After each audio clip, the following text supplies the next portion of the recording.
ঘটনা নিয়ে হাজির হয়েছি। আর এই ঘটনাটি আমাদেরকে যিনি পাঠিয়েছেন, ওনার পাঠানো আরও একটি ঘটনা কিন্তু আমরা শনি রাতের 35তম এপিসোডে প্রচার করেছিলাম। ওনার নাম আব্দুল্লাহ আল আমিন। ওনার বাড়ি পিরোজপুর জেলার মঠবাড়িয়া উপজেলায়। উনি লেখাপড়া করছেন সরকারি তিতুমির কলেজের সোশিওলজি ডিপার্টমেন্টে অনার্স ফাইনাল ইয়ারে। পাশাপাশি উনি একটি বেসরকারি আইটি প্রতিষ্ঠানে কর্মরত রয়েছেন। উনি যে ঘটনাটি পাঠিয়েছেন, এই ঘটনাটি বাংলাদেশের অন্যতম একটি পর্যটন স্পটকে কেন্দ্র করে ঘটেছিল, কক্সবাজার। যারা ভ্রমণ পিপাসু তারা কক্সবাজারে যাননি এমন লোক হয়তো কমই খুঁজে পাওয়া যাবে। পৃথিবীর দীর্ঘতম সমুদ্র সৈকত কিন্তু কক্সবাজার নয়, পৃথিবীর দীর্ঘতম সমুদ্র সৈকত প্রাইয়া দো ক্যাসিনো। আর কক্সবাজারের কথা বলতে গেলে এটা তৃতীয় অবস্থানে রয়েছে। তাহলে কক্সবাজারকে আমরা কেন পৃথিবীর দীর্ঘতম সমুদ্র সৈকত বলি? হ্যাঁ, প্রাকৃতিক বালু দিয়ে তৈরি পৃথিবীর দীর্ঘতম সমুদ্র সৈকত এই কক্সবাজার। কিন্তু যদি দীর্ঘতম বলা হয় তাহলে ব্রাজিলের প্রাইয়া দো ক্যাসিনোর নামটাই বলতে হবে। এটা কিন্তু গিনেস বুক অফ ওয়ার্ল্ড রেকর্ডেই রয়েছে। আর দীর্ঘতার বিচারে কক্সবাজার তৃতীয় অবস্থানে রয়েছে। আর দ্বিতীয় অবস্থান এটা কিন্তু ধরে রেখেছে অস্ট্রেলিয়ার ভিক্টোরিয়ায় অবস্থিত 90 মাইল বিচ। 90 মাইল কেন হয়েছে? এটা কিন্তু 90 মাইল দীর্ঘ, কিলোমিটার না, 90 মাইল। কিলোমিটার বিচারেও কিন্তু এটি কক্সবাজার সমুদ্র সৈকত থেকেও বেশি। তো কক্সবাজার সমুদ্র সৈকতে কিন্তু প্রতিনিয়তই অনেক মানুষ আমরা বেড়াতে যাচ্ছি। কক্সবাজার সমুদ্র সৈকতের মেইন যে জায়গা কলাতলি, লাবণী, সুগন্ধা, এই যে পয়েন্টগুলো রয়েছে, মূলত পর্যটকরা এই জায়গাগুলোর মধ্যেই সার্বক্ষণিক ঘোরাফেরা করেন। ইনানির দিকে কিন্তু বর্তমানে বেশ কিছু রিসোর্ট, হোটেল এগুলো গড়ে উঠেছে। এই যে মেরিন ড্রাইভ, এই মেরিন ড্রাইভ কিন্তু শুরু থেকে শেষ পর্যন্ত এখন কিন্তু ঘুরে বেড়ানোর জন্য বাস সার্ভিসও চালু রয়েছে। আমরা যখন ওই ইনানি বিচের দিকটাতে যাই তখন দেখতে পাই যে নতুন নতুন দারুণ দারুণ সমস্ত ইকো রিসোর্টগুলোও গড়ে উঠেছে। এমন একটি রিসোর্টকে কেন্দ্র করে ঘটনাটি ঘটেছিল, যার ভয়াবহতা আসলেই মারাত্মক ছিল। সঙ্গত কারণে সেই রিসোর্টটির নাম আমরা বলবো না, কারণ রিসোর্টটি এখনও চালু আছে, অনেক মানুষ সেখানে বেড়াতে যাচ্ছেন। বিশেষ করে যারা ইনানি বিচে ওই দিকটাতে যান বা মেরিন ড্রাইভ দিয়ে যান, তারা কিন্তু যাওয়ার সময় ওই রিসোর্টটি প্রত্যেকেই দেখেন। তো চলুন ঘটনায় চলে যাব। ঘটনাটি ঘটেছিল 2022 সালে। আর ঘটনাটি কিভাবে সংগ্রহ করেছেন এই সম্পর্কে ছোট্ট একটি ইন্ট্রো না দিলেই নয়। কারণ এই যে আমাদেরকে যিনি ঘটনা পাঠিয়েছেন আব্দুল্লাহ আল আমিন ভাই, উনি বলেছেন যে অফিসে হঠাৎ করে কথা উঠলো যে ওনারা কক্সবাজার যাবেন। তো ওনাদেরই একজন খুব কাছের বড় ভাই, যার নাম হচ্ছে মনিরুজ্জামান, ওই ভাইকে যখন ইনভাইট করা হলো তখন উনি বললেন, কক্সবাজার ওরে না রে বাবা, আমি যাব না, যা হয়েছিল আমার সাথে। তখন ওনারা মনে করেছেন হয়তো উনি কোনো স্ক্যামের শিকার হয়েছেন, কারণ ওখানে অনেকেই দেখা যায় যে আগ বাড়িয়ে এসে বলে যে ছবি তুলে দেই, পরে ছবি তোলার পর এমন টাকা দাবি করে বসে, সেটা হয়তো আমাদের কল্পনাতেই ছিল না। দেখা গেল আমরা বলেছি 10টি ছবি তুলে দিতে, সে 100টা ছবি তুলে নিয়ে আসছে, এখন সে এই ছবিগুলোর টাকা দাবি করছে। এছাড়াও বিভিন্ন ধরনের সমস্যা কিন্তু আমরা সেখানে দেখতে পাই। টুরিস্ট পুলিশ তাদের অবস্থান থেকে সেটা প্রতিহত করার চেষ্টা করলেও দুষ্টু লোক তো তাদের দুষ্টামি করতে চাইবেই, তারা তো থেমে থাকবে না। পাশাপাশি দেখা যায় যে অনেকে চিংড়ি মাছ বিক্রি করছে, এক চিংড়ি 10 জনের কাছে বিক্রি করছে, কিন্তু দেখা যাচ্ছে অন্যরা একটা চিংড়ি কেটে দিচ্ছে, অথবা কাঁকড়া টুকরো টুকরো করে চিংড়ি বলে আমাদেরকে চালিয়ে দিচ্ছে। এটা কিন্তু সাম্প্রতিক সময় উঠে এসেছে। এই জন্য অনেক ধরনের স্ক্যামের শিকার তো অনেকে হয়। উনি চিন্তা করেছেন যে এই মনির ভাই মনে হয় এই ধরনের কোনো স্ক্যামের শিকার হয়েছেন। তখন বলেন যে ভাই বলেন নাকি, আমরা একটু সতর্ক হয়ে যাবো যেহেতু। উনি তো বলতে চান না যে না ভাই না শোনাই ভালো, যাচ্ছেন যান, ঘুরে আসেন, শুনলে ভয় টয় পাবেন। ভয়ের কথা শুনে তো এই আলামিন ভাই আরও চেপে ধরেছেন ওই ভাইকে। তখন বলেন ঠিক আছে ভাই পরে বলছি। তো পরে সময় নিয়ে উনি ঘটনাটি বলেন। তো 2022 সালে ওনারা 4 বন্ধু মিলে কক্সবাজারে গিয়েছিলেন। আর কক্সবাজারের মেইন যেই পয়েন্টগুলো, এই যে কলাতলি, সুগন্ধা, লাবণী, এই দিকটাতে অনেক ভিড় থাকে, সার্বক্ষণিক ভিড় এখানে থাকবেই। এমন কোনো ছবি তোলা যাবে না যে ছবির পিছনে মানুষ দেখা যাবে না। তো ওনারা চিন্তা করেছেন যে ওনারা কক্সবাজারের যেই বাস স্টপেজ যেখানে মেনলি নামিয়ে দেয়, যেটাকে আমরা অনেকে ডলফিন মোড় বলি, কিন্তু ওখানে আমি আসলে গিয়ে ডলফিনের কোনো অস্তিত্ব পাইনি। ওখানে আমি দেখেছি সমস্ত হাঙরগুলোর স্ট্যাচু বানানো। কেন ওটাকে ডলফিন বলে, আমরা কি আসলে ডলফিন আর হাঙরের পার্থক্য বুঝি না, এই জন্যই এটা কি আসলে আমরা ডলফিন মোড় বলি। তাই মানুষ বলতে বলতে ওরকম আসলে হয়ে গেছে নাম। তো ওইখান থেকে সিএনজি বা অটোরিকশা যেগুলো যায় আর কি ইনানির দিকে। তো ওখানে ওনারা একটা রিসোর্ট আগে থেকেই বুকিং দিয়ে রেখেছিলেন, বেশ কয়েকদিনের একটা ট্যুর ছিল। তবে ওনারা কিন্তু সিজনে যান নাই, অফ সিজনে গিয়েছেন। সাধারণত দেখা যায় যে যখন শীত পড়তে থাকে ওই সময় কিন্তু এই ট্যুরিস্ট স্পটগুলোতে কিন্তু দারুণ মানুষের আনাগোনা দেখা যায়। তবে ওনারা গিয়েছেন গরমের সময়। ওনারা যখন গিয়েছেন তখন তো মানুষজন কম, আর চিন্তা করেছেন যে বেশি মানুষজনের ভিতরে থাকতেও চাই না, এই জন্য ইনানির দিকে একটা ইকো রিসোর্টে ওনারা বুকিং দিয়ে রেখেছিলেন। সেখানে কিন্তু গেলে ওনারা প্রাইভেট বিচ যে ফ্যাসিলিটি এটা কিন্তু পাবেন, যে ওইটুকুর মধ্যে অন্য কোনো লোকজন আসবে না। ওই রিসোর্টের যারা লোকজন তারা ওইটা মেনটেন করে আর কি। আরও কিছু ফ্যাসিলিটি সেখানে ছিল। ওনারা গিয়েছেন, এক রুমে 4 জন উঠেছেন। তো প্রথম দিন ওনারা যখন গিয়েছেন রাতের বেলা উঠেছেন, সকালে নেমেছেন। সকালে নামার পর নাস্তা করে এরপর সমুদ্রে গোসল করে একটা ঘুম দিয়েছেন রুমে ফেরত এসে। এরপর সারাদিন হই হুল্লোড় করেছেন, ঘুরে বেরিয়েছেন। রাতের বেলা ওনারা কিন্তু বিচে বসেছিলেন, সবাই মিলে গল্পগুজব করছেন। রাতের যে বিচটা এটা কিন্তু অন্য রকমের একটা সৌন্দর্য। তো ওনারা বসে আছেন। রাত তখন 11টার মতো বাজে, অনেক রাত এটাও আসলে বলা যাবে না। হঠাৎ করে কি হলো, একটা প্রচন্ড গরম বাতাস এসে ওনাদের গায়ে লাগলো। ওই সময় গরম বাতাস এটা কিন্তু আসলে ওনারা প্রত্যাশা করেননি। ওনাদের 4 জনের গায়ে কিন্তু লেগেছে। একজন আরেকজনের সাথে কথা বলছেন যে কি ব্যাপার, হঠাৎ করে এরকম গরম বাতাস এসে গায়ে লাগলো কেন?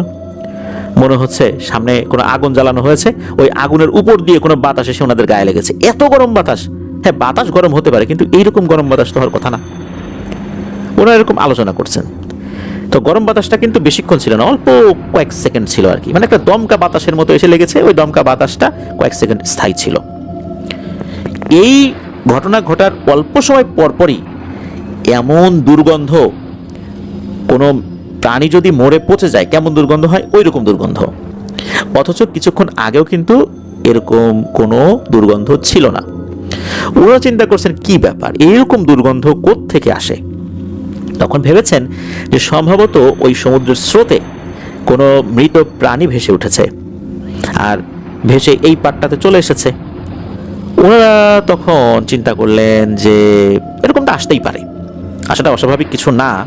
অনেক সময় বড় বড় কচ্ছপ মারা যায় বা কোনো ডলফিন মারা গেছে, এই সাইডে চলে এসেছে, এটা হয়। কিন্তু ওনারা একটু দেখার চেষ্টা করেন আসলে ওখানে কিছু আছে কিনা। তবে ওনাদের যে এরিয়াটা ছিল ওই এরিয়ার মধ্যে এরকম কোনো মৃত প্রাণী ওনারা খুঁজে পেলেন না। ওই গন্ধটা কিন্তু তখনও আছে এবং আস্তে আস্তে আরো প্রকট হচ্ছে। মনে হচ্ছে এইরকম কোনো একটা পচা গলা দুর্গন্ধযুক্ত জিনিস ওনাদের এক হাতের মধ্যে এনে রাখা হয়েছে, এইরকম ভয়ঙ্কর দুর্গন্ধ। অথচ ওনারা এই ধরনের কোনো প্রাণীর অস্তিত্বই খুঁজে পাচ্ছেন না। অবশেষে ওনারা টিকতে না পেরে ঘরে ফেরত আসেন। সবাই শুয়ে পড়েন, ওই রাতে ঘুমিয়ে পড়েছেন, কোনো সমস্যা হয়নি। তো পরের দিন আবার ওনারা ঘোরাঘুরি করেছেন। ওনারা সারাদিন কিন্তু ঘোরাঘুরি করেছেন মেইন শহরের দিকে, মহেশখালী বা আদার্স যে জায়গাগুলো রয়েছে এই দিকটাতে গিয়েছেন। ওই সাইড দিয়ে ঘুরতে ঘুরতে ঘুরতে ঘুরতে রাত 11টা বেজে গেছে। ওই 11টার সময় ওনারা আবার ওই রিসোর্টের দিকে আসবেন। এখন 11টার সময় কিন্তু এই ইনানি বিচের দিকে গাড়ি কম চলে। আমরা যে কলাতলি, সুগন্ধা বা লাবণী পয়েন্ট যেগুলো দেখি, যে সারা রাত সেখানে মানুষের আনাগোনা, সব সময় হই হুল্লোর অবস্থা, দিন না রাত আসলে বোঝার উপায় নাই। কিন্তু রাতের বেলা ইনানি বিচের দিকে যেতে গেলে এই বাস্তবতা কিন্তু টোটালি ভিন্ন। ওখানে কিন্তু আপনি এত রাতের বেলা সহজে কোনো গাড়ি পাবেন না, কোনো গাড়ি যেতে চাইবে না। হ্যাঁ, যাদের পার্সোনাল গাড়ি রয়েছে তারা তো সবসময় আসা যাওয়া করতে পারেন। তবে নর্মালি যে পরিবহনগুলো রয়েছে যেগুলো আসলে যাত্রী টানে, তারা কিন্তু এত রাতের বেলা এদিক দিয়ে যেতে চায় না সহজে। ওনারা তো গাড়ি পাচ্ছেন না, কেউ যাবে না। একটা গাড়ি পাওয়া গেল, একটা অটোরিকশা আর কি। তো সেই অটোরিকশা সে দ্বিগুণ ভাড়া চাইলো। তার কারণ হচ্ছে সে ওই পর্যন্ত যাবে, গিয়ে তাকে একাই ফেরত আসতে হবে। এই জন্য যদি ওই দ্বিগুণ ভাড়া দেয়, মানে আপ ডাউনে যে কয়জন যাত্রী হয় মাথা পিছু ভাড়া হিসেবে যদি দেয়, তাহলে উনি যাবেন। কি আর করা, অগত্যা রাজি হয়ে গেলেন এই মনির ভাইরা। ওনারা সেটা নিয়ে যাত্রা শুরু করলেন। তো যেটাকে আমরা ডলফিন মোড় বলি আর কি, যেই মোড়টা আসলে ডলফিন মোড় নামে পরিচিত হয়ে গেছে, তো ওই দিকটা দিয়ে ওনারা রওনা শুরু করেছেন। তো রওনা দিতে দিতে বেশ অনেকটা পথ এগিয়েছেন। যখন ওনারা এগিয়েছেন তখন কিন্তু আশেপাশে কোনো রিসোর্ট দেখা যাচ্ছে না, সমুদ্র সৈকত দেখা যাচ্ছে, আর এক পাশে পাহাড় দেখা যাচ্ছে। এই রাস্তা দিয়ে এগিয়ে যাচ্ছেন। মাঝে মাঝে কিছু ইকো রিসোর্টগুলো আছে, হাতে গোনা কয়েকটা, সেগুলো পার হয়ে এগিয়ে যাচ্ছেন। বেশ খানিকটা এগিয়ে যাবার পর হঠাৎ এমন একটা জায়গায় এসে ওনাদের এমন ঠান্ডা লেগেছে, মনে হচ্ছে যে মাইনাসের নিচে টেম্পারেচার চলে আসছে। আর যেই রিসোর্টটার কাছে এসে ওনাদের প্রচণ্ড ঠান্ডা অনুভূত হচ্ছে, এই রিসোর্টটা কিন্তু এই ইরানি বিচের আশেপাশে যতগুলো ইকো রিসোর্ট রয়েছে সবচাইতে বলতে হবে যে লাক্সারিয়াস এবং এক্সপেন্সিভ, ব্যয়বহুল একটা ইকো রিসোর্ট। ওইটার কাছাকাছি আসার সাথে সাথে ভয়ঙ্কর ঠান্ডা, এমন ঠান্ডা মনে হচ্ছে ওনাদের শরীর জমে যাচ্ছে। অথচ কিন্তু ওনারা গিয়েছেন সামার সিজনে। এমন ঠান্ডা হঠাৎ করে লাগার কারণ কি? ওনারা তো যে রাস্তা দিয়ে যাচ্ছেন এই রাস্তার পাশে তো সমুদ্র দেখতে দেখতে আসছেন, সমুদ্র থেকে বাতাস তো হামেশাই আসছে। হঠাৎ করে এমন ঠান্ডা লাগার কারণ কি? এদিকে ড্রাইভার যিনি, উনিও বলে যে কী ব্যাপারে এত ঠান্ডা লাগে কেন? উপস্থিত সবাই তো এমন কাঁপাকাঁপি শুরু করছেন, মনে হচ্ছে যে ওনাদের শরীর একদম জমে যাবে। আর ড্রাইভারও, উনি আসলে ওনার হাত নাড়াতে পারছেন না। ওনার যে দুই হাত দিয়ে এই অটোরিকশার যেই হ্যান্ডেল ধরে রেখেছেন, মনে হচ্ছে যে ওনার হাত একদম জমে গেছে। এরকম কিন্তু কয়েক মিনিট স্থায়ী ছিল, এরপরে আবার স্বাভাবিক হয়ে যায়। এটার কারণ কি এটা তো ওনারা বুঝতে পারছেন না। এক একজন এক এক রকমভাবে ব্যাখ্যা দিচ্ছে, কিন্তু এই গরমের সময় হঠাৎ এমন ঠান্ডা বাতাস কী কারণে হলো? যাক, প্রাকৃতিক কোনো কারণ হতে পারে, এরকম চিন্তা করেই ওনারা বিষয়টা নিজেদের মধ্যে আলোচনা করলেন। এটা নিয়ে খুব আর বেশি কিছু ভাবলেন না। ওনারা চলে গেলেন ওনাদের রিসোর্টে। অটোরিকশা থেকে নেমে তার ভাড়া মিটিয়ে অটোরিকশালাকে বিদায় দিয়ে দিলেন, উনি ওনার মতো চলে গেলেন। ওনারা যখন রিসোর্টে আসছেন তখন রাত 12টা বাজেনি, 12টার বেশ কিছুক্ষণ আগে চলে আসছেন।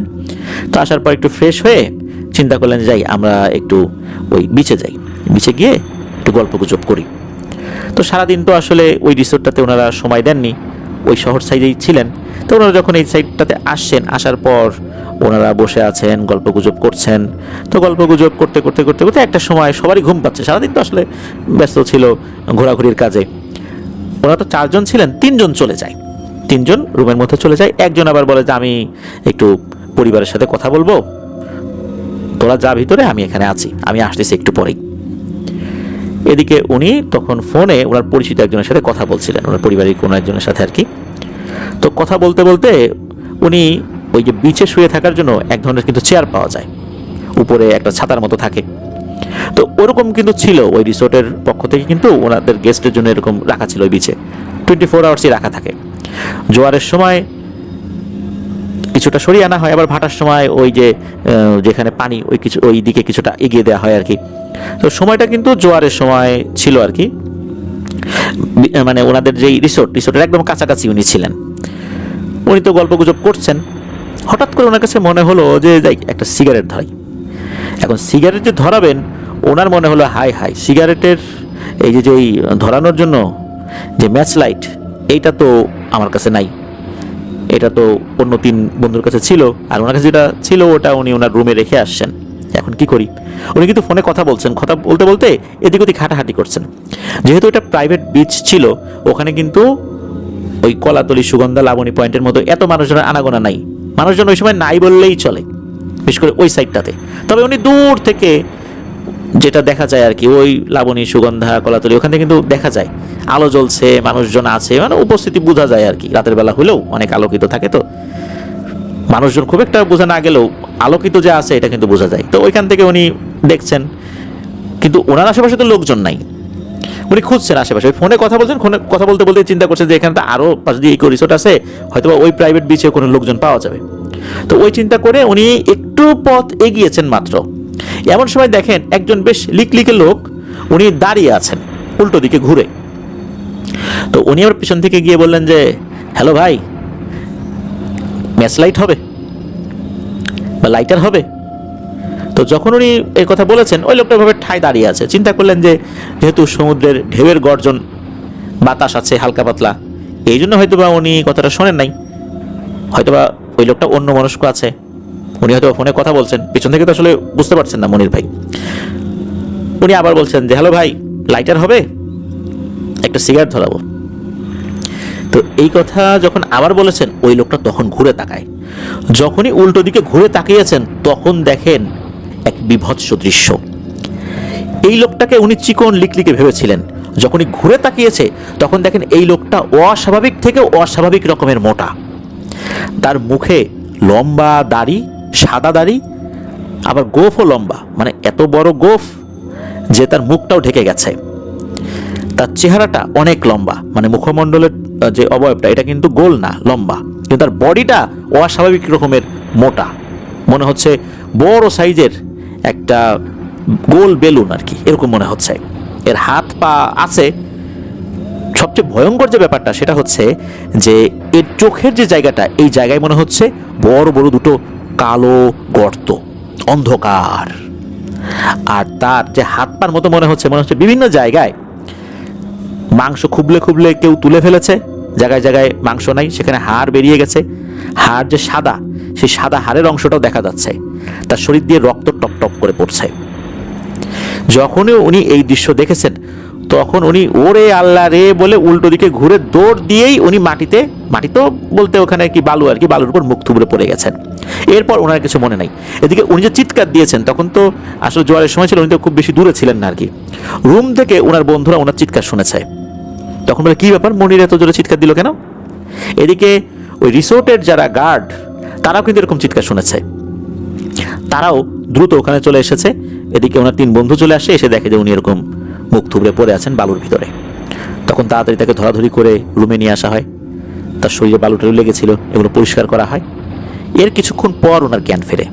জ্ঞান ফেরার পর ওনার সাথে যা হয়েছে সব কথা খুলে বলেন তার বন্ধুদের সাথে।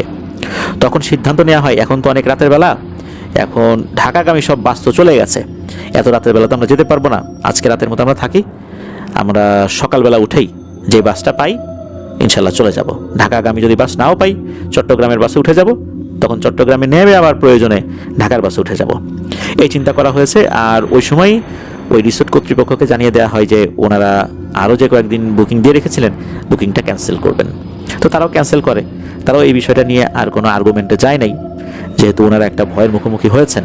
বিষয়টা নিয়ে যদি জানাজানি হয় এটা তাদের রেপুটেশনের একটা ব্যাপার, যেহেতু এখন স্টিল নয় 2026 সালেও কিন্তু প্রতিনিয়ত হয়তো এখনও অনেক মানুষ ওই রিসোর্টে রয়েছেন। তো ওনারা পরদিন সকালবেলায় ঢাকার উদ্দেশ্যে রওনা করেন।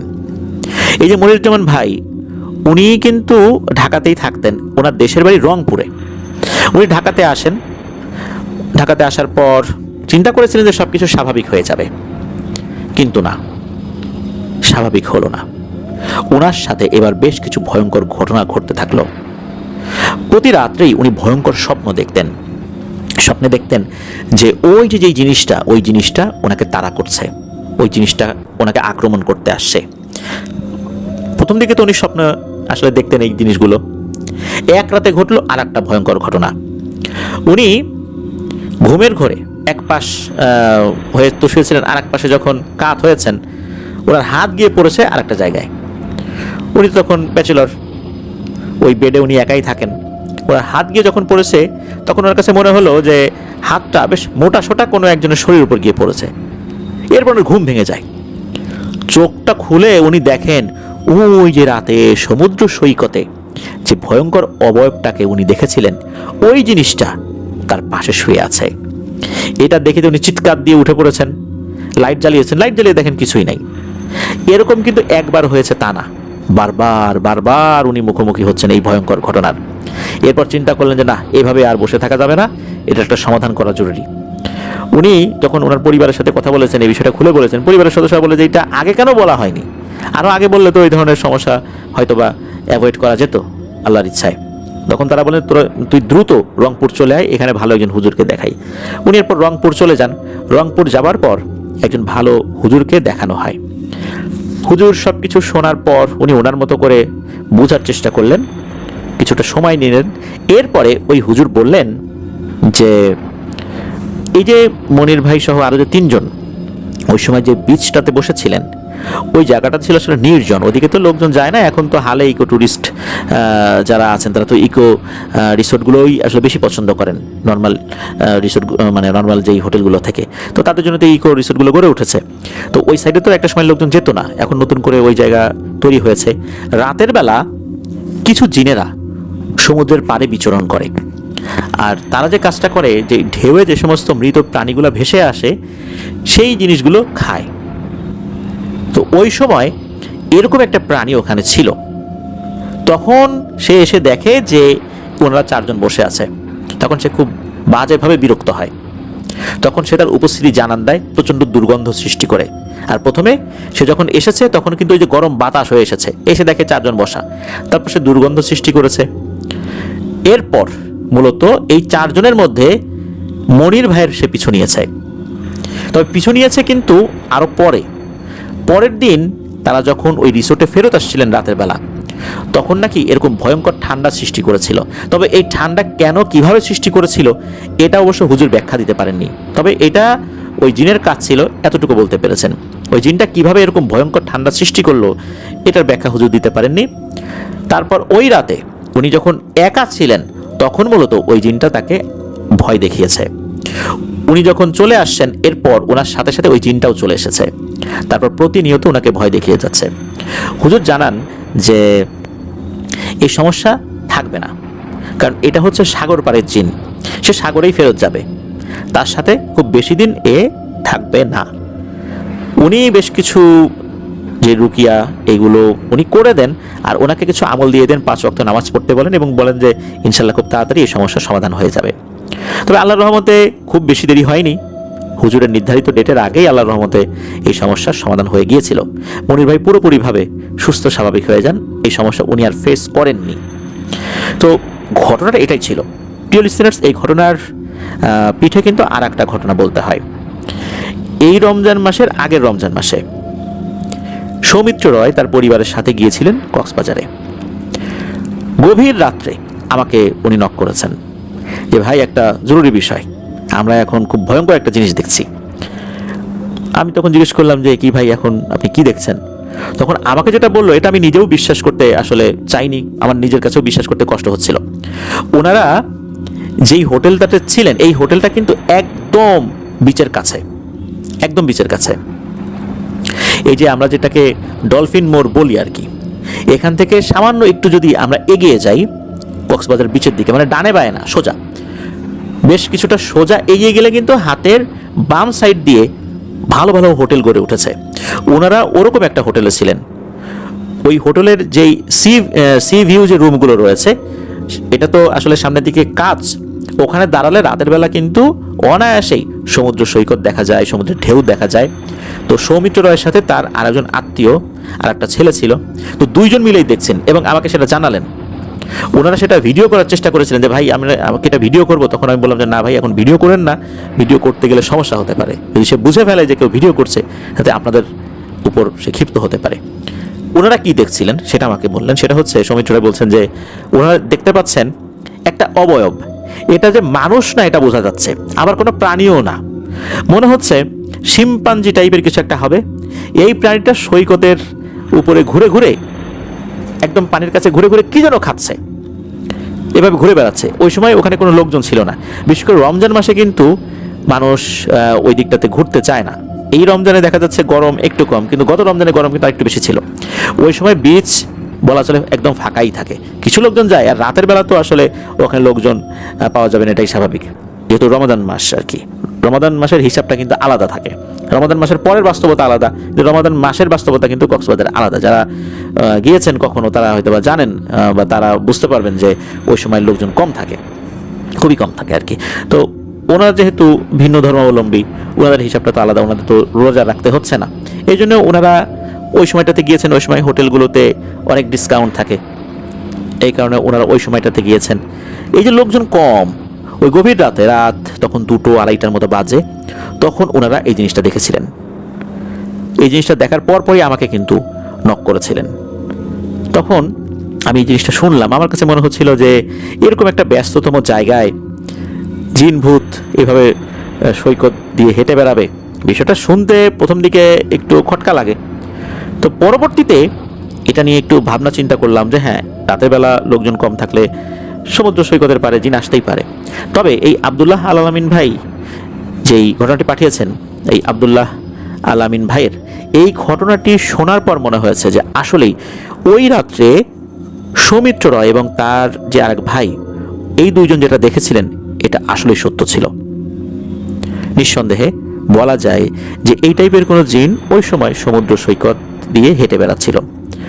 আর সমুদ্রের স্রোতের সাথে চলে আসা কোনো মৃত প্রাণী বা কোনো মাছ, এগুলো সে খাচ্ছিল। এরকম কিন্তু ভেসে আসে, রেগুলারই আসে। কিন্তু আপনারা যারা ওই দিকটাতে গিয়েছেন, যারা বিচ দিয়ে যেই কোয়াড বাইক যেগুলো আছে সেগুলো চালিয়েছেন, দূরে গিয়েছেন, তারা কিন্তু এগুলা দেখেছেন আর কি। তো এটি ছিল ঘটনা। প্রিয় লিসেনার্স, আমি আপনাদেরকে পরামর্শ দিব, নির্জন যেই বিচগুলো রয়েছে, যেখানে আসলে লোকজন থাকে না, আমরা সেখানে বেশি রাত পর্যন্ত থাকবো না, আর থাকলেও একা থাকবো না, সাথে লোক নিয়ে সেখানে থাকার চেষ্টা করব। বেশি কোলাহলপূর্ণ জায়গায় এই ঘটনাগুলো সাধারণত ঘটে না, কিন্তু দেখা যাচ্ছে যে ইরানি থেকে শুরু করে নিয়ে এই পাটুয়ার টেক পর্যন্ত দীর্ঘ যে মেরিন ড্রাইভ, এই মেরিন ড্রাইভের বিভিন্ন জায়গায় কিন্তু ইকো রিসোর্ট গড়ে উঠছে। এখন এই জায়গাতে গভীর রাতের বেলা কেউ যদি অবস্থান করে, ঝাউবনের মধ্যে কেউ যদি একা একা সময় কাটাতে চায়, তাহলে তো ভয়ের ঘটনার মুখোমুখি মানুষ হতেই পারে, এটা অস্বাভাবিক কিছু না। তবে আমি পরামর্শ দিব একা একা না থাকার জন্য। এরকম নির্জন জায়গা যেখানে আলোকিত না, অনেকটাই অন্ধকারাচ্ছন্ন, এই জায়গাগুলোতে আমরা যেন সময় না কাটালেও বেশি রাত যেন না করি। আর বেশি রাত করলেও যেন আমরা একাধিক লোক থাকি। একাধিক লোক থাকলেও কিন্তু সমস্যা হতে পারে, তা কিন্তু এই আব্দুল্লাহ আলামিন ভাইয়ের ঘটনার মাধ্যমে আমরা কিন্তু বুঝতে পেরেছি। আল্লাহ আমাদেরকে হেফাজত করুন। যেখানেই যাব আমরা, সেখানেই আমাদের নিরাপত্তা বলয়টা যেন আমরা নষ্ট না করে ফেলি। আল্লাহ আমাদের একটা সুরক্ষা বলয় দিয়ে দিয়েছেন, আমরা নিজেদের ভুলের কারণে সেই সুরক্ষা বলয়টাকে দুর্বল করে ফেলি। যে জায়গাগুলোতে আসলে যাওয়া উচিত নয়, হাদিসে বর্ণনা করা আছে, সেটা যেখানেই হোক, পৃথিবীর যে প্রান্তেই হোক, সেখানে কিন্তু আমাদেরকে সতর্ক থাকতে হবে। আর আমরা যেখানেই যাব, আনন্দের মধ্যেও কিন্তু আমরা যেন আল্লাহ সুবহানাহু ওয়া তাআলাকে ভুলে না যাই। আনন্দের মধ্যেও কিন্তু আমরা যেন সালাতটাকে ছেড়ে না দিই। অনেক সময় দেখা যায় যে আমরা যখন কোথাও ঘুরতে যাই, আমরা স্বাভাবিক যে জীবনযাপন করি, স্বাভাবিক যেই ধর্মকর্ম পালন করি, কোথাও বেড়াতে গেলে কিন্তু অনেকের মধ্যেই দেখা যায় যে, অনেকের মধ্যে বলবো না, কিছু কিছু মানুষের মধ্যে দেখা যায় যে এইটার একটা বড় পরিবর্তন চলে আসে। দেখা যাচ্ছে আমরা স্বাভাবিক যে ড্রেস পরতাম, সেই ড্রেস আমরা সেখানে গিয়ে পরছি না।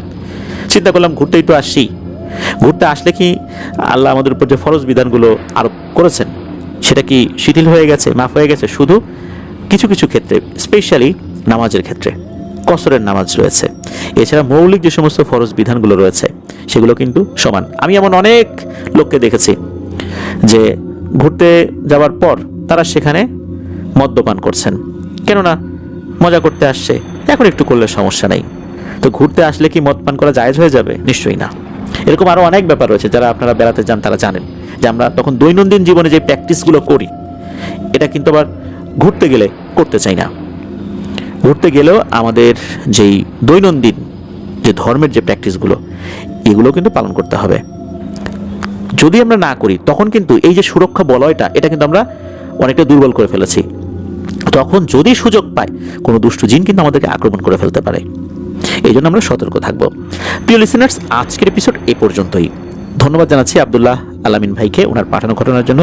আরও ধন্যবাদ জানাচ্ছি মনিরুজ্জামান ভাইকে, ওনার ঘটনা আমরা শেয়ার করলাম। প্রিয় লিসেনার্স, আমরা কিন্তু রিসোর্টের নামটি বলিনি। অনেকেই হয়তোবা জানতে চাইবেন রিসোর্টের নামটা কি। আমরা অনুরোধ করবো কেউ আমাদেরকে আসলে নক করে জানতে চাইবেন না রিসোর্টের নামটা কি, কারণ এই যে ঘটনাটা ঘটেছে এটা তো রিসোর্ট কর্তৃপক্ষের কোনো গাফিলতি না। ওই রিসোর্টেও কোনো সমস্যা নাই, রিসোর্টের রুমের মধ্যেও কোনো প্রবলেম হয়নি, হয়েছে বাইরে গিয়ে। এটার দায়িত্ব তো আসলে রিসোর্ট কর্তৃপক্ষের উপর বর্তায় না কোনোভাবেই। এই জন্য আমরা যদি রিসোর্টের নামটা বলিনি, আর যদি বলতাম, এটার একটা বিরূপ প্রভাব তো থাকতেই পারে, তাই না? মানুষ এটা দেখা যেত যে ওই রিসোর্ট কর্তৃপক্ষকে অবগত করলো, তারা তো আসলে এটার জন্য দায়ী না। তো প্রিয় লিসেনার্স, আমরা আমাদের নিজেদের নিরাপত্তা আল্লাহর উপর ভরসা রেখে নিজেদের যেই ব্যক্তিগত নিরাপত্তা, সেটা কিন্তু বজায় রাখার চেষ্টা করবো ইনশাল্লাহ। আল্লাহ হেফাজতের মালিক। আল্লাহ যদি হেফাজত না করেন, আমরা হাজার নিরাপত্তা বজায় রেখেও রক্ষা পেতে পারবো না। আল্লাহর উপর ভরসা রেখে আমরা আমাদের নিজস্ব ব্যক্তিগত নিরাপত্তা বজায় রাখার চেষ্টা করবো ইনশাল্লাহ। প্রিয় লিসেনার্স, আমরা যেখানে যাই সতর্ক থাকবো। আল্লাহ সুবহানাহু ওয়া তাআলার যেই কোরআনের আয়াতগুলো রয়েছে, যেগুলো রুকিয়া সংক্রান্ত আয়াত, সেগুলো পড়ে নিজের শরীরকে দম দেয়া অর্থাৎ ফু দেওয়ার চেষ্টা করবো ইনশাল্লাহ। আজকের মতো বিদায় নিচ্ছি।